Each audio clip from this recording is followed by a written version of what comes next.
Welcome into Always the Jags, your podcast for everything Jacksonville, everything Jaguars, everything Duval. Today, I'm going to be breaking down. Today, I want to take a look at every team's record because, like, when I predict the Jaguars' record and if we're going to make the playoffs or not, I can't just predict our record and then decide. I have to predict every single team, right? Because if I say that we're 9-8, that might be good enough to win our division, but not make the playoffs. Or if I think we're going to win 11 games and pick our games, maybe that's enough to win as a wild card team. You know what I mean? You kind of got to see what other teams are doing because if someone in our division is really good, we can't win the division at 9-8. But if it looks like everyone's going to have a rough season, maybe we will. So we're going to do it division by division. And so we're going to do it division by division. And I'm going to break it down. It's going to kind of overlap almost into the first week. So I'm going to start with breaking down my picks for the NFC East, which obviously I'm kind of glad I waited to do this until right before the season because obviously it just got shooken up in a major way. So I'm going to start with the NFC East. I'm going to tell you exactly what I think the record of each team is and why, and we'll break that down by each division. So starting with the NFC East, which is going to be have some of the best teams in football and the worst teams in football. And the gap is so wide in this division now. So I'll start from the number one spot. I got the Eagles going 13-4. And honestly, when I was going through and I was picking the games that the Eagles would lose, it was kind of hard to say that they would lose those games. Like Eagles to me still remain the best team in the NFL. They are loaded at every position. They don't have holes on their roster. It's just on occasion they're going to go against rosters that are really good and they're going to drop a couple. It's just kind of the way it goes. I don't think they're going to go undefeated, but the Eagles are the number one team in the league. I think that's just, to me, that's just, they won the Super Bowl. It's just that simple.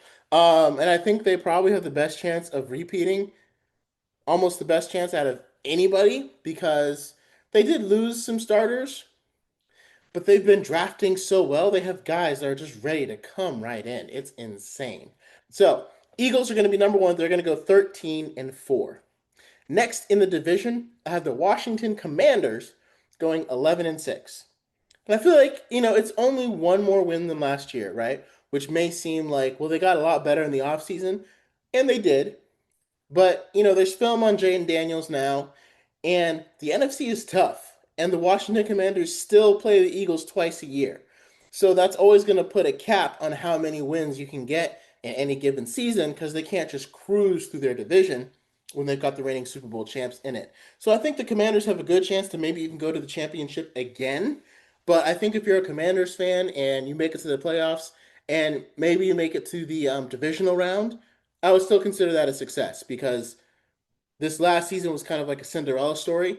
And like you kind of want like, you were seconds away from getting to the Super Bowl, but the Eagles and the Lions are still there. So I would still say for a Commanders fan, if you get to the divisional round, you're still feeling good about your chances of maybe just loading up and making that Super Bowl push before Jaden Daniels finishes his rookie contract because that kid can ball. Next up, I feel kind of bad to have them this low with this many losses, but I have the Cowboys going 7-10, and that is specifically because of the Micah Parsons trade. Like literally, when I was going through my game picks of each game, originally I had the Cowboys actually beating the Packers, but now that the Packers have Micah Parsons, I had to drop that game, and I don't know, and I think I can't remember the other one, but I had to drop another game. Originally, I had the Cowboys going 9-8 and they ended up getting the last spot in the playoffs. Oh, when they played the 49ers, I had originally had the Cowboys winning. Now I had to pick the 49ers to win because, again, without Micah Parsons, it's going to be tough for the Cowboys to generate pass rush. I mean, they don't have anybody on their roster who generated at least 6 sacks last season. So Kenny Clark is, he's a good pickup, but I don't know if the Cowboys are going to end up starting to sell off assets if the losses start piling up or kind of shut down for the year. They got 2 first round picks out of the deal, so only time will tell to see how much it makes a difference. But I got the Cowboys going 7-10.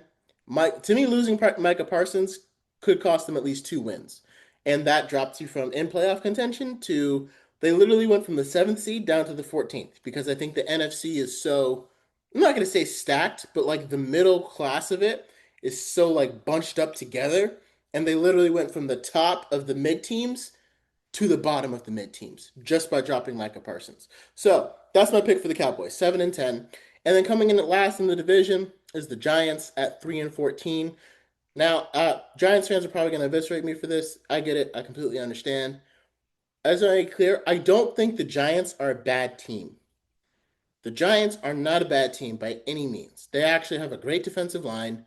They got a piece in their secondary. They could probably use a couple more cornerbacks here and there, but having who the guy they just signed from the Dolphins, Javon Holland back there will definitely help. He might be able to bring them back to those Xavier McKinney days, um, as well as having Abdul Carter join that fierce defensive front. And on offense, they got a star wide receiver in Malik Neighbors. They'll probably need a number two, but Darius Slayton can still stretch the field. They got a kind of a nice backfield brewing. The offensive line still needs a lot of work, though. Still needs a lot of work on that offensive line. But so, and then obviously quarterback, they have Russell Wilson and James Winston and Jackson Dart in the back. So I think again, it's nothing like I don't think they're necessarily a bad team. It's just they have the most horrendous schedule I've maybe ever seen. And part of that is playing the Eagles twice a year and the Commanders twice a year, right? You're in the division with the Super Bowl winners. But it's brutal. It's absolutely brutal, their division. So I think, like, if I'm a Giants fan and you end up picking up high again next year, if you don't get a lot of wins this year, it's probably going to be frustrating. But this is the kind of year I would just let Jackson Dart sit the whole time. There's no need for him to play behind that offensive line. And then next year, you got to go like the Bears and just completely redo that offensive line. Because if you do that and you're able to fix that and just completely revamp it, you'll be strong in the trenches just like the Eagles are. And next thing you know, you'll be able to, challenge and compete maybe like the Eagles. I would even consider trading Kayvon Thibodeau to get a top flight tackle or top flight guard, something like that. Maybe a team that has some pieces that they can spare. Um, but I think for this year, right, like I said, the offensive line scares me. The Giants haven't shown enough to believe how much they can do. So I think 3-14 is accurate. Like I said, it's harsh. I get it, but it's just the class of the NFC, and the Giants' schedule is just an absolute buzzsaw. I mean, they play the Lions, the Rams, the Packers. It's ridiculous. So those are my picks for the NFC East. We got the Eagles at 13-4. We got the Commanders at 11-6. Dallas Cowboys going 7-10, and the Giants going 3-14. Next up, I'm going to pick the NFC North, which obviously, again, huge change just happened a few days ago with Micah Parsons now entering this division. And I'm almost like I'm one like I kind of have the game spread out the way I imagine, but I wouldn't be surprised if it goes a different way. This is by far the best division in football, and this is the only division in football, if I'm not mistaken, where every team is going to finish with a winning record.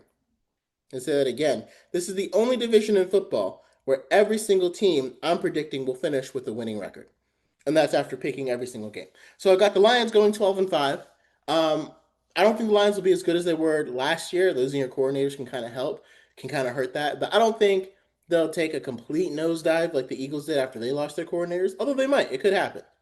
Um, but I have the Lions going 12-5, so I think that's like three or four more losses than they had last year. Still think they're the class of their division. Jared Goff is still the classic comeback story. Like, I don't think there's a better out of all the comeback stories in the NFL. Baker Mayfield, everybody, Sam Darnold, Jared Goff is just the quintessential one.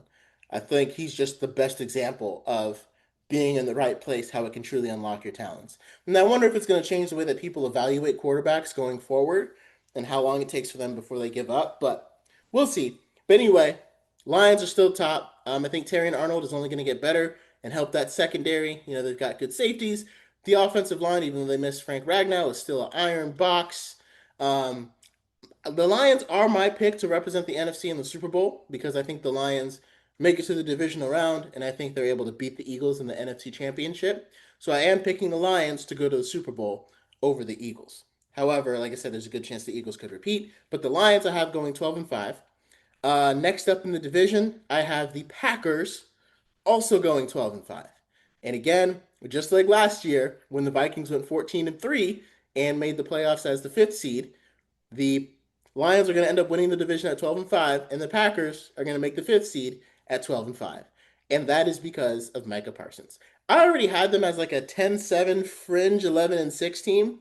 And then really just by adding Micah Parsons, they just flipped one of those games. Now there's no way the Packers are going to lose to the Cowboys.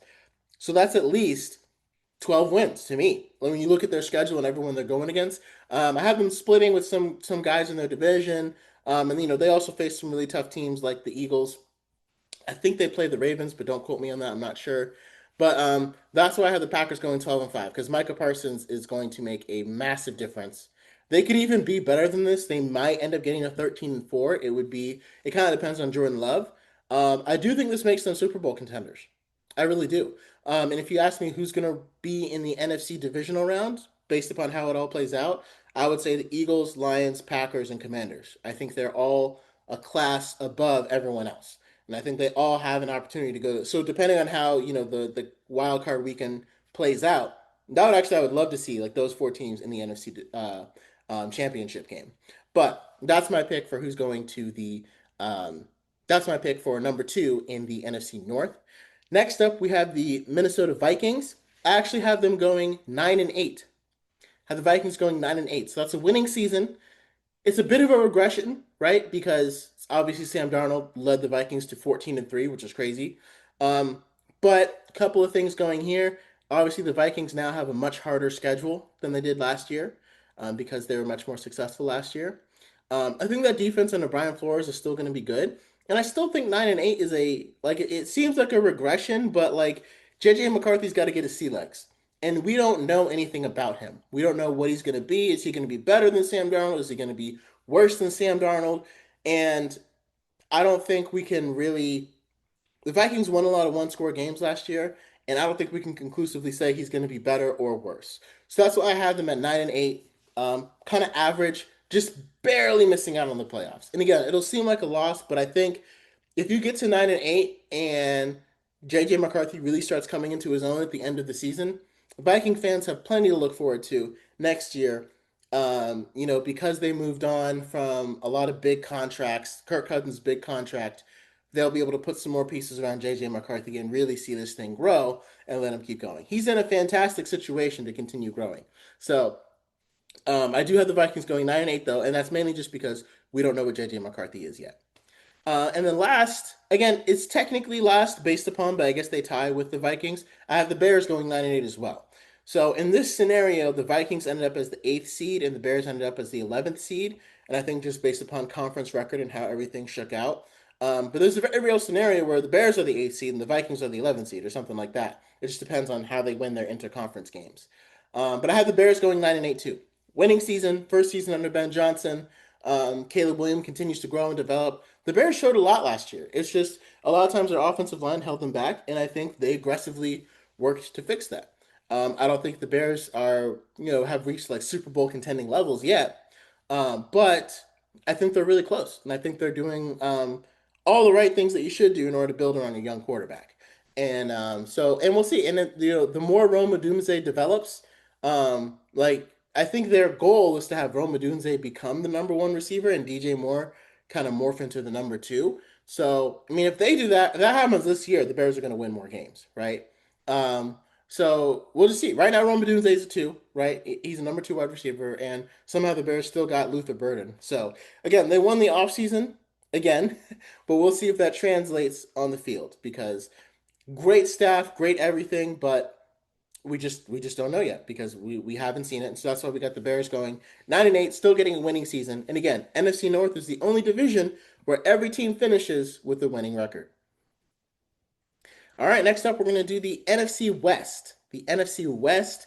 Now we've got the LA Rams. So the winners of that division I have as the LA Rams. Rams, I have them going 10-7. Now it all kind of depends because this is one team that they kind of scared the Eagles, right, in the wild card, and they absolutely handled the Vikings both times they played last year. So the Rams are good. They're a very young, ascending team that's only continuing to get better because of master drafting which is why I'm so glad that James Gladstone is with us. Now I have them going 10-7 though because they have like getting Devonte Adams makes a lot. Getting to play alongside Puka Nacua helps out a lot. But obviously, again, their division isn't a cakewalk, right? And they still play in a tough NFC. They still got bouts against as division winners. They still got bouts against the Lions, against the Eagles, against the Buccaneers, against some other class players in that division. So it's not going to be an easy schedule for them.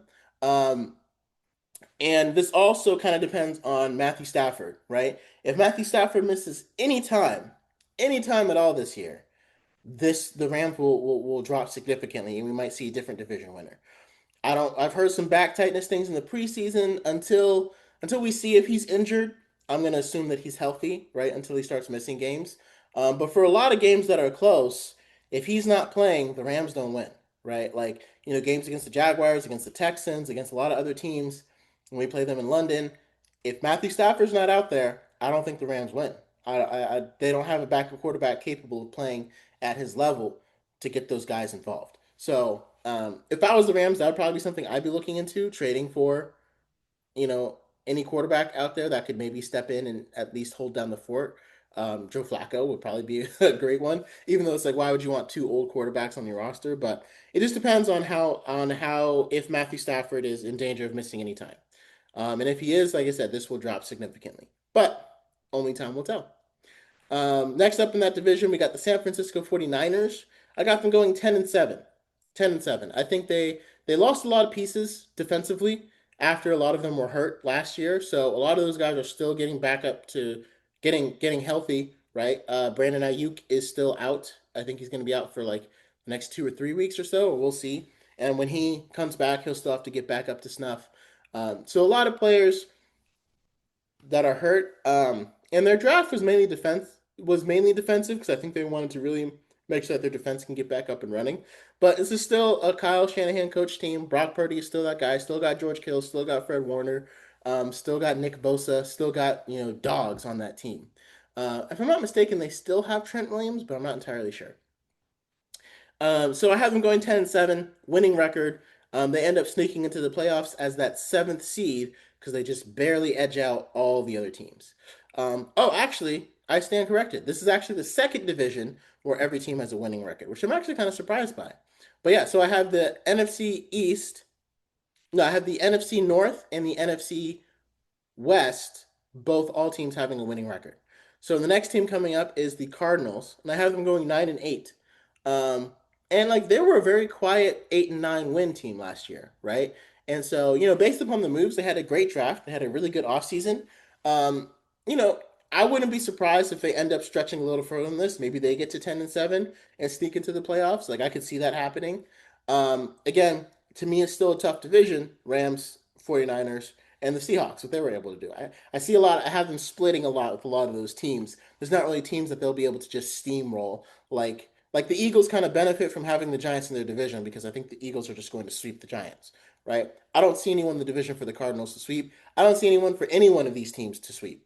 The Rams, 49ers, Cardinals, and Seahawks, they're all kind of evened out. So I got them going 9-8. Again, wouldn't be surprised if they got a few more wins here. I had to adjust it a little bit because originally I had the Jaguars beating them, and then I thought about it a little bit, and we're going to Arizona, so I have the Cardinals beating the Jaguars, and I'll explain when I do the AFC South division rankings later on. But I got the Cardinals going 9-8, and I also got the Seahawks going 9-8 with Sam Darnold at the helm. Now, I think they went 9-8 last year, and I think they've been 9-8 for like the past 3 years, and I'm sure they're probably looking to break free of that. And I don't know if they thought that Sam Darnold would be the guy to make that difference as Jackson Smith and Njigba continues to develop. Um, but again, my main question for the Seahawks is like, they've got a secondary, they got some young quarterbacks. Are your edge players going to step up? Do they have edge players? Because they have some functional ones, but they don't really have like superstars. They don't have guys that are top in the league, and they've got a pretty stout interior. With Leonard Williams kind of anchoring it, but he's continuing to get older. And then offensive line, it seems like every time like one part of their line is good, the other part is suffering. Like they've had good edges, but then the interior suffers. Or when the interior is strong, they didn't have good edges. And right now their interior line is kind of a question mark, right? Linebackers wise, I think they got good linebackers, pretty good defense. They'll have a pretty good running game.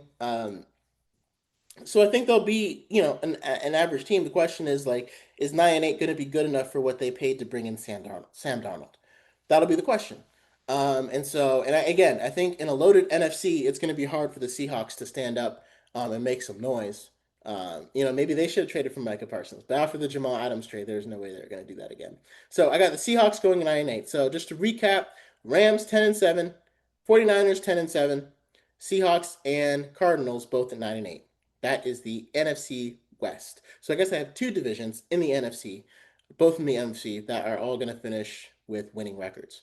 So it's pretty cool how now we get the split with the 17 games because now a lot more teams can finish with winning records. So I kind of like that. Next up, we have the last division in the NFC is going to be the NFC South. And this one is really hard for me to say. Next up, we have the NFC South, the last division in the NFC. For this one, the winners, I do have the Buccaneers. Baker Mayfield is still just, no matter what the coordinator is, no matter what the scheme is, he's just at home in Tampa, right? Dave Canales helped bring him back, and then Liam Cohen helps him go to another level, right? So whatever it is, Baker's he's a Florida man now. He is a Tampa Bay. He's found his home in Tampa Bay. Somehow the Buccaneers kept Mike Evans and Chris Godwin, even though Chris Godwin could have made a lot more money somewhere else, but he just feels like he's at home. So I think with that, the Buccaneers are still the class of this division. I think them adding Hassan Reddick in free agency was a sneaky good move that a lot of people were not expecting. And I think it's surprising how many first round edges they've drafted that really haven't been panning out. So I think them just going out and getting Hassan Reddick kind of fixes an area that was slowly weakening from the days of JPP and Shaq Barrett. Because just in 2020 they won the Super Bowl with JPP and Shaq Barrett, and now we're 5 years later they got completely different guys. So but again, that's how it goes. The NFL is all about attrition. So I think the Buccaneers, like I said, strong team overall. I'm surprised they did so well last year, even after trading Carlton Davis, their top cornerback, and still having, a very stout defense. But again, that's Todd Bowles' scheme. He knows what to do. So I think the Buccaneers they end up going 10-7, right? So they still win the division. They go 10-7, which I think is what they got last year. Again, just a very, very good division. Good conference in the NFC that they're playing in, and they are playing a first place schedule. So that means they got the Lions on top, they got the Eagles on top, got the Rams on top. So they got some tough games to get through. So that's why they end up at 10-7. Next up, we have the Falcons. I've got the Falcons going 8-9 under Michael Penix's first full season as a starter. And this might be a little confusing. It just kind of, again, the Falcons, there's a lot of games where the Falcons are just like the Vikings with JJ McCarthy. We know a little bit more about the Falcons, but when they had Kirk Cousins and when they had Michael Penix, I think they still end up finishing around 9-8 or 8-9 last year. It might have been a little bit less than that. So, like with the Vikings, we know they finished 14-3 with Sam Darnold. So we know a little bit more. We just don't know if JJ McCarthy can play at that level and have the Vikings finish there. The Falcons, it may not just be on Michael Penix Jr. It depends. How fast can these edge rushers that they drafted get up to speed? How quickly will they be able to consistently rush the passer? Will the Falcons linebackers be able to stop the run and cover? Kyle Pitts, is he going to be a reliable weapon in the pass game for Michael Penix? So, we'll see. I don't think they're going to be a bad team at all. I just have them going 8-9 just because there's a lot we don't know about how Michael Penix is going to play and what that's going to mean for the future. Next up, we have the Panthers. I got them going 7-10. I really wanted them to be 8-9. Really wanted them to be 8-9. But I think this was another game I gave to the Packers because originally I was like, yeah, the Panthers could maybe snatch one from the Packers. But with Micah Parsons on the other side, I don't really think so. But I was able to give them another one against the Cowboys because I think right now with the way they're built, I think the Panthers have enough to beat the Cowboys. The only question for the Panthers is the edge players, really. Like edge, linebacker, and you got a good cornerback and you got a good safety. And your cornerback room is strong when it's healthy. But when it's not, it's, not going to say one of the worst in the league, but you just don't know what it's going to be. So, and then obviously the Panthers, Fortunately, Bryce Young's development was helped because they built a very strong offensive line around him now. Um, Interesting. I think they believe a lot in Hunter Renfrow to be able to trade Adam Thielen. I think Bryce Young will have a very good season. I don't think it's going to start with a win against the Jaguars, but I think he's going to have a good season. And you can feel good about 7-10. You can feel confident about 7-10. You can feel like things are moving in the right direction. Um, like you said, just kind of need those edge some of those edge players will need to, um, obviously grow up a little bit, get some more experience. Having Derek Brown back is huge. But like I said, linebacker room. There's just a couple of spots here and there. I mean, the Panthers' defense was literally one of the worst in the league last year. So once you're able to see some improvement in that area, there's no telling how high this team can go. But for right now, I have them at 7-10. Lastly, in this division, NFC South, I got the Saints going 2-15. Again, probably seems a little harsh, but man, when you don't have a quarterback, it's hard. And the Saints have had to sell off veterans on overpaid contracts for a long time. I think Alvin Kamara is going to be the hottest trade chip by the deadline. I don't know if their manager is going to be willing to do that and blow it all up and just draft whoever's the best guy coming out next year, and trade away guys like Alvin Kamara that could help a contending team like get to the next level. We'll have to see, but it's going to be a rough year for the Saints. It's going to be a rough year. Um, I don't even know why they drafted Tyler Show. Like if Spencer Rattler, I think he won the starting job. So you just spent a second round pick on a kid who's going to sit on the bench, and then next year you're going to draft a first round pick to replace him. So you kind of wasted a second round pick. I don't know. I know the Saints had sniped us last year too for Kool Aid McKinstry, who I really wanted, um, in the second round. But it looks like, and then the Texans got Kamari Lassiter after that. But it looks like Kamari Lassiter has developed a lot better than Kool Aid McKinstry has. So thank you to the Saints for going ahead taking him. So the Jaguars didn't end up with him. Anyway, so yeah, I got the Saints going 2-15. It's going to be a rough season, but hey, they'll be vying for the number one pick in the draft. Now let's move on to the AFC. AFC North, obviously the class of this. Again, the toughest division. This is probably the tough. Well, I don't know if this is the toughest division in the AFC.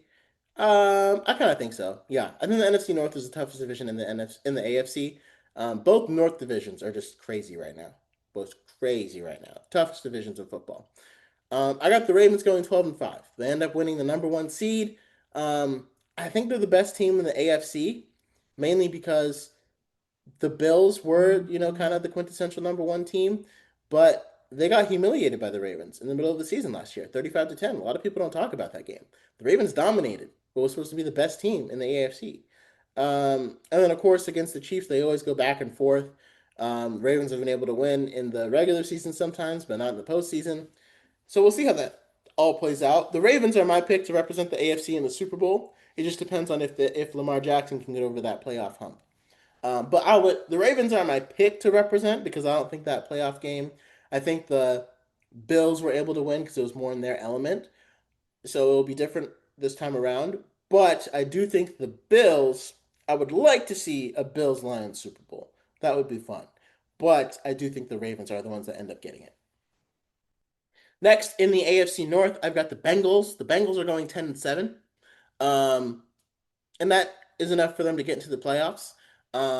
It probably would have been worse had Shamar Stewart and Trey Hendrickson not worked out their situations. Um, and the fact that the Bengals took so long, I mean, for a veteran like Trey Hendrickson, not being at camp probably isn't going to hurt him very much. But for a rookie, who's still trying to come into his own, Shamar Stewart might take longer to get going because he hasn't been practicing with all the other rookies, right? So it may take some time. He may not become that, complement to Trey Hendrickson until like towards the middle, back half of the year. The Bengals didn't do anything to fix their defense. And I don't really understand the reasoning behind it. I mean, like T. Higgins is a great piece, but I think I would have traded him if I was the Bengals and got a young guy to come up and be able to play second fiddle to Jamar Chase. Because you probably could have got a first for T. Higgins. Honestly, people love him that much. He's that good. But they want to keep the duo together. So the Bengals are just going to rely on outscoring everybody all season. And we'll see how well it works. I have them going 10-7 with it. I don't think they're going to start off as slowly. I think they're going to beat the Jaguars in week two. That's us. Um, so I don't think they'll start as slowly. But their offensive line looked a little discombobulated in the preseason. You can't put too much stock into the preseason, but that would be something to keep an eye on because, if you're able, the only way to stop their offense is to get to Joe Burrow. That's the only way to stop their offense. And if you can do that consistently, if you can stop their offense even for one drive, if you can stop their offense for one drive, you could potentially win the game by running the ball and scoring. So we'll see. We'll see. But I have the Bengals going 10-7. I have the Steelers with another winning season with Aaron Rodgers at the helm going 9-8. However, the Steelers get the eighth seed and just barely miss out in the playoffs as well. Um, with Mike Tomlin, I mean, I'm just not going to pick against him ever having a losing season. I don't think, and when he has one of the most talented quarterbacks ever, I don't think this is going to be the year. But I don't think they're going to go 10-7. I think they're going to go 9-8. I think it was an interesting decision to trade away George Pickens, like basically swap him out for DK Metcalf. I kind of think that's an upgrade because DK Metcalf is more used to being the one. I think he's a better receiver than George Pickens. Um, and you traded a second and got a third back, so it was like kind of an interesting swap out. The question is, I just don't know what the Steelers' plan is after this, right? Because I think no one believes that Aaron Rodgers is enough to get the Steelers to the Super Bowl. But they didn't really draft a guy to groom underneath him. Like I almost would have taken Shadur Sanders if I was the Steelers to let Aaron Rodgers, you know, I almost would have taken Shador if I was the Steelers to let him kind of develop under Aaron Rodgers and learn from Aaron Rodgers, one of the best in the game. Look what happened with Jordan Love, right? And maybe keep Rodgers for like one more year after this one if he's willing to, if you really wanted to let him sit. And maybe they'll draft a guy next year to let him sit. But to me, like the biggest asset that Aaron Rodgers can provide for your team is to allow you to play winning football, right? And have someone young to learn from and watch him because it's not just like Aaron Rodgers like takes him under his wing. Sometimes it's just being there, watching him practice, watching the things that he does. That can kind of make a difference for some kids. So I guess we'll see. But I have the Steelers going 9-8, and then I have the worst team in the AFC being the Browns at 2-15. Now I am a Jaguars fan, and very disappointed that we were unable to take advantage of how bad the Deshaun Watson trade was, right? Because if we beat, like, we've been better than the Browns for the past 2 years. I feel like most people wouldn't dispute that. And the Browns have ended up with a, worse record than us. But for some reason, we lost to them twice in the past 2 years. And had we beat them any one of those years, we would have went to the playoffs 3 years in a row. I think our entire season is completely different if we just at least beat the Browns at home when Deshaun Watson was playing. Our entire season in 2023, we win the division if we just beat Joe Flacco. So that's just one of those things it's going to be hard to wrap our minds around and like keep intact. But right now, even with Joe Flacco starting, I have the Browns going 2-15. I think they'll probably end up selling assets. Joe Flacco was able to win some games with the Colts, but I think he'll start to get figured out. And I think the Browns end up, and again, being in the NFC North, all those teams, they know they're vying for trying to get to the next level. The Browns end up being the odd one out, and they may not end up with like 2 wins. That's not a whole lot, but it's going to be a rough season for the Browns. Next, we got the NFC East. In the NFC East, this division is going to go through the Bills until it doesn't. The Bills win. And the Bill. Next, we got the NFC East. I mean, this division is going to go through the Bills until it doesn't. They're there. I have them at 11-6, winning the division again. It's just that simple. And as the Bills continue to get better and find new ways, the other teams in the division go through their up and downs, and where they get better, then they get worse, then they get better, then they get worse, but they don't reach the Bills level, because Josh Allen is just that guy. So Bills go 11-6. Next up in that division, I have the Dolphins actually going 8-9. I've seen project the Dolphins are kind of all over the place with projections. I've seen some as low as 6 wins, and I've seen some as high as 9 wins. I think I've seen some as low as 5 wins. Right? We don't really know what the Dolphins are going to be. We don't. It just depends on if Tua is healthy. Not having Teron Armstead hurts, but they did draft a good offensive tackle. And I also have a buddy who really likes the Dolphins, so that might be coloring my opinion a whole lot. But I can't look at the Dolphins and say like they can't beat the Patriots, and they play them twice a year. I can't look at the Dolphins and say they can't beat the Jets, and again they play them twice a year. So that's at least two victories if they end up splitting the series. And they play the Colts. They got a lot of winnable games on their schedule, right? So I think the Dolphins end up at 8-9. And we'll see. That might cost Mike McDaniel his job. It'll be a good pick for the Dolphins. I still think they're going to stick with Tua. And I think Tyreek Hill is going to have a resurgent year. Because I think he's going to realize to rely on his the ball placement and accuracy is very important for Tyreek Hill. So that's why Tua makes a great quarterback with him because he's very accurate. So I think Tyreek Hill is going to have a resurgent year because I don't think he's lost it. I really don't. Next up, we have the Patriots at 7-10. I really wanted them to be 8-9. I think there's a good chance they could win 8, maybe 9 games. I just don't know if I'm going to pick them to make the playoffs, right? Drake May is going to make some fantastic developments, and the Patriots built a lot in their team through free agency. They did a lot, um, but again, when Stephon Diggs was the wide receiver one for C.J. Stroud after Nico Collins, it seemed like he couldn't really carry that load of being the wide receiver one anymore, at least in Houston. And now New England is pretty much relying on him to be the wide receiver one after a down year. And players can resurge after down years, but in general, you don't really get better after you've had a year that you kind of ended up going in the wrong direction, right? So again, the Patriots improved in a lot of ways on both sides of the ball, and I think Drake May is going to continue to ascend. But their offensive line probably isn't done yet, right? And defensive line, they've got the defensive line looks pretty good. I'm not gonna lie, they got some pieces there. Their safety room is very, very young. They just released Jabril Peppers, and if I was the Jaguars, I'd be all over that. Um, but I think 7-10 is a good season. I could easily see them getting to 8 or 9 wins. I just have them at 7-10, and I still think that's a good season for the Patriots. I think you can walk away and feel satisfied with that, and be like, Mike Vrabel has us in the right direction. And I am so grateful that you got Mike Vrabel out of our division. I am happy for that, and let's just keep it that way. Next, last place in this division, I have the Jets going 6-11. And again, this isn't me necessarily saying that the Jets are a bad team or that the Jets aren't going to win that many games. I guess I'm saying that they aren't going to win that many games because I have them going 6-11. It's not me saying that Justin Fields is necessarily like a bad quarterback. It's just their offense has never quite really got it, right? Their defense has been great for a few years.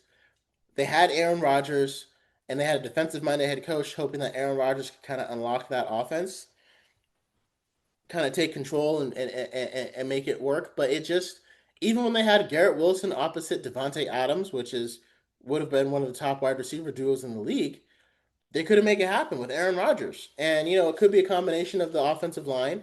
And it's hard for them to see Mekhi Becton go off with the Eagles and do great after kind of flaming out in New York. So until they get like that good offensive scheme, I think the Jets are always going to struggle to put up points. And I think Justin Fields is not a bad quarterback you can rely on. I think the Jets will be looking for a new one in a couple of years. And I like Aaron Glenn, but to me, I think they need an offensive minded head coach because that's where they've been struggling the last few years. So, and again, teams with defensive minded head coaches tend to have better defenses, even if they're struggling on offense. So it all depends on the coordinator and the scheme, right? Because that's the only thing that's been missing for the Jets these past years, an offensive scheme that unlocks their players because they've got the guys. It's just unlocking them. So I don't know who their offensive coordinator is. I don't know who Aaron Glenn hired, but I have him at 6-11. Next up, we've got the AFC West. Again, another division. It's going to be run by the Chiefs until it isn't. Now, I do have them splitting the series with the Broncos. I think at full strength, I think the Broncos and the Chiefs. I think the Broncos could take one. Um, but I still have the Chiefs going 11-6. There's some offensive line uncertainty, but Steve Spagnuolo's got that defense firing on all cylinders. I don't think the Chiefs are going to make it to the. I don't think they're even going to make it to the AFC Championship game, but they are going to make the playoffs. I don't really think they're going to make it to the Super Bowl. Um, I think Travis Kelce declining is the biggest issue for the Chiefs right here because he's been the number one guy for Patrick Mahomes, And so once he declines, everyone else on the offense, you kind of need someone else to stick up. Like if you can beat Travis Kelce in single coverage, that opens up a defense to do so many things. If he's lost that step, So I think that's to me that's the biggest thing holding the Chiefs back, right? Because they had two number one options in Kelce and Hill for a long time, and now it's just Kelce, and they still were able to win two Super Bowls. But the more Kelce falls off, I think the harder it's going to be. But I mean, 11-6. I think if you're a Chiefs fan, you're still good, right? No hard feelings there. So I still have them winning 11 games. Broncos, I have as the fifth seed, also going 11-6. Um, and I think they end up winning, 11 games, and I think they end up making the playoffs as the fifth seed. Um, that Broncos defense is going to be crazy with Pat Surtain, with all those guys swarming to the ball, making plays. It's going to be a crazy defense. And I was surprised at how well Bo Nix did in his first year. And I'm surprised the Broncos didn't like they gave him a safety valve in Evan Ingram, but he's been hurt. He came from us. And he's a guy like I was okay with us letting him go. I kind of wish we kept Christian Kirk, but I was okay with us letting him go. But I'm surprised they didn't get more receivers for Bo Nix. That was a little surprising. But I guess they really trust Cortland Sutton. So I got the Broncos going 11-6, like I said. Um, I think they're going to have a great season. They're going to be a tough out in the playoffs. The Chargers, I have them going 9-8. Now that is a regression from last season, and it's really hard to put it there because I think Jim Harbaugh has them in the right direction. The thing I worry about, I think Rashawn Slater makes a big difference. And last time he got hurt, the Chargers were hurt and I think not having Rashawn Slater also kind of hurts their brand and their identity of football enough to have me changing some of my picks to where I had the Chargers originally beating the Jaguars and the Texans. Now I have them losing to both because I think Rashawn Slater losing him makes a big difference. Now they might be able to mitigate that, by the middle of the season and figure that out. But also, Trevor Lawrence, Justin Herbert hasn't beat Trevor Lawrence ever. For some reason, the Jaguars just play the Chargers well. So, and if you can limit the run game, you can do some damage against the Chargers. But again, they have a great team. I still think it's going to be a winning season. I think it's just hard because their starting left tackle is going to end up being hurt, right? I think bringing Keenan Allen back was a good move, but I thought Lad McConkey kind of thrived in the slot, so I was surprised they brought him back. Um, a lot like if the Chargers are traded for someone like DK Metcalf, maybe to like unlock certain levels of their offense, but Jim Harbaugh wants to stick with his football, with his plan of football, which is just pound, pound, pound. John Harbaugh, not Jim. Pound the rock, pound the rock, pound the rock. But I think that's going to be harder to do without a guy like Rashawn Slater. So I got the Chargers going 9-8, and last in the division, I have the Raiders going 6-11. A lot of people are picking the Raiders to like be third or maybe even second in the division, maybe even make the playoffs, which I think would be very interesting. I just don't think Ashton Genty can put the entire team on his back and win. I think Pete Carroll is a great coach, and I drafted Ashton Genty just because I think he's going to be Pete Carroll's Marshawn Lynch, and Pete Carroll loves playing good defense and running the ball. But in order to play good defense, you have to have players on defense. And with Christian Wilkins gone, who wasn't doing that well, if I understand beforehand, they've got Max Crosby resting the passer. Fantastic. But who else? No one else has really panned out in the defensive line. I have no idea who their linebackers are. Their offensive line has still struggled. And safety and cornerback position, again, they have a bunch of guys that no one really knows. I think their secondary is probably the weakest part of the team, but having a defensive line with only one like really threatening pass rusher who needs to be consistently double teamed also hurts that part of their team. So the weakest part is the defense, which is why offensive minded head coach like Pete Carroll is a great addition. But I think Geno Smith will make this team fun. Um, I think having Brock Bowers again will be great for Geno Smith. I think he's going to throw him a lot of passes. Um, I think both are good draft pickups for fantasy football because I think the Raiders are going to be chasing a lot of points. Because again, I don't think their defense is really complete. And again, Ashton Genty, also another guy who's it depends on his workload. Like, again, if you're chasing points, you generally don't run the ball a whole lot. But Pete Carroll likes to run the ball, so they might still end up doing that. And they recently signed Amari Cooper, but now Jacoby Myers went out. And I think I could see a little bit more of the Raiders, maybe getting a couple more wins if you got Amari Cooper and Jacoby Myers on the field. But Amari Cooper didn't make as much of an impact with the Bills as we thought. So don't know if it's like a sign of bigger things to come or just a down year for him, but I guess we'll end up seeing. But I got the Raiders at 6-11. Last up, the division that means the most, we've got the AFC South. And so, okay, last up, we've got the NFC South.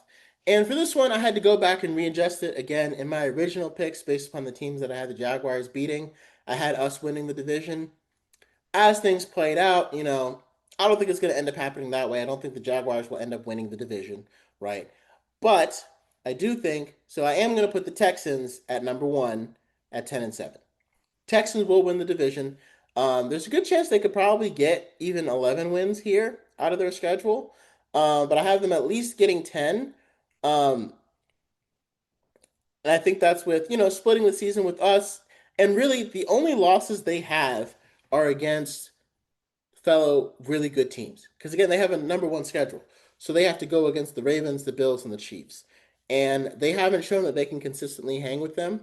So I have to take all of those as losses, right? And they got some other first place teams. Every team the Texans are losing to are just first place teams, right? So that's why I have the Texans going 10-7.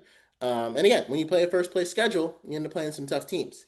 But I do think the Texans, I did pick them to beat the Chargers instead. I had them losing, but with Sean Slater, I think that the Texans will have one of the best defenses in football and one of the best pickups in fantasy football because, again, Texans, you get two matchups against the Colts and Daniel Jones and two matchups against the Titans with the rookie quarterback. So Texans are like fantasy defense heaven, right? You just got to be wary of all the tough matchups, Ravens, Bills, Chiefs, Broncos, things like that. So, but in that sense, I still think the Texans are going to be a good team.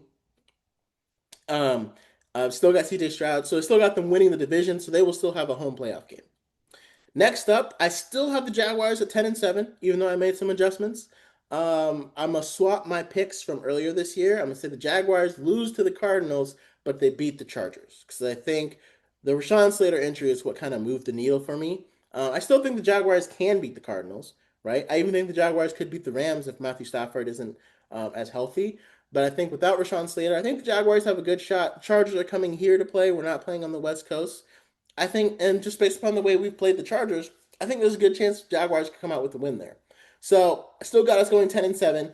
Because we beat the Chargers, though, we end up making the playoffs in that last spot.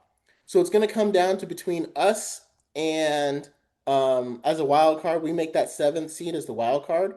So in order to make the playoffs at all, we definitely have to go 10-7. There's no doubt about that. Um, and beating the Bengals would really help because they're also would be vying for a wild card spot in this scenario. But beating the Chargers kind of ends up punching our tickets to the playoffs because if I'm not mistaken, even if the Steelers were to win 10 games, I think the Jaguars still end up with. So even if the Steelers are able to win 10 games, I think the Jaguars still come out on top. We still end up 10-7. We still end up making the playoffs over the Steelers. And again, I think the other teams, I think you'd be hard pressed to get the Dolphins, the Patriots, even the Raiders to 10 wins, just based upon the divisions that they play in and the teams they have to face consistently. If the Raiders played in a different division, maybe I could see them getting to 10 wins, but I think it's going to be tough for them to do that. A lot of the Jaguars' wins are being carried by playing the Titans and the Colts twice this year. Um, a lot of the Jaguars' wins are being held up by playing the Titans and the Colts this year. So playing in a slightly easier division than the Raiders and other teams like the Patriots and the Chargers is doing a lot of the work for why the Jaguars are able to sneak into the playoffs at 7. But I think it's a great year for Liam Coleman and James Gladstone. I like all the moves they made. Adding Tim Patrick was a nice addition to our wide receiver room to kind of round it out. I like the Colin Saunders. My only advice for James Gladstone is keep it going. Go. Jabril Peppers just got released. I would sign him and let him compete and see if he can be a starting safety. Because he was the fourth best rated safety, and the Patriots just felt he didn't fit in their scheme.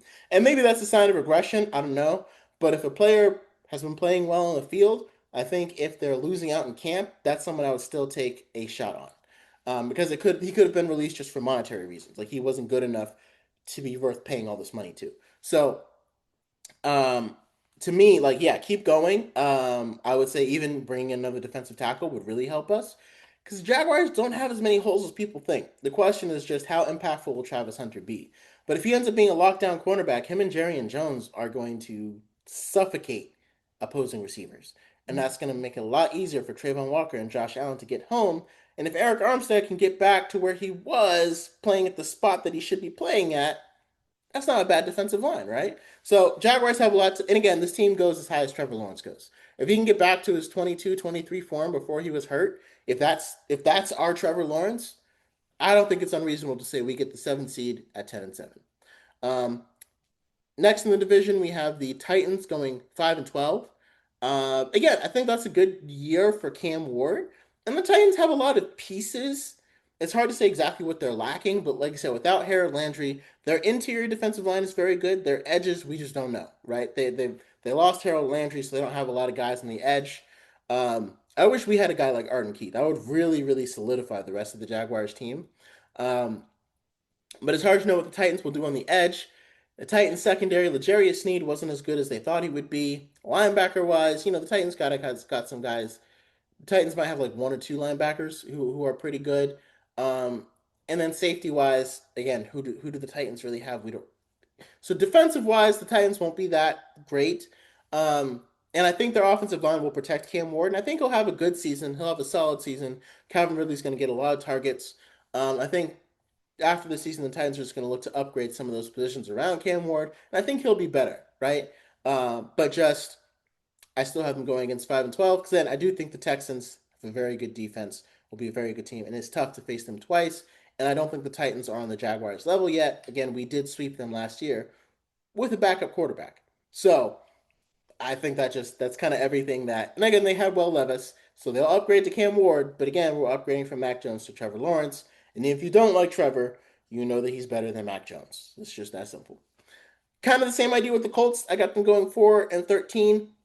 Again, the AFC is tough over around, but if your quarterback, if you notice the common theme through all of these, if your quarterback, you're going to go as far as your quarterback goes. If your quarterback is set, you're going to have a good season. If there are questions, you won't. It's just kind of been that simple. Like the teams that have consistently been running these divisions for the past 3 or 4 years all have top flight, top five quarterbacks, right? And it must kill Joe Burrow that his team hasn't been running his division when Lamar Jackson, Josh Allen, and Patrick Mahomes have been running their divisions for the past 5 years, about 5 years or so, because they are such good quarterbacks.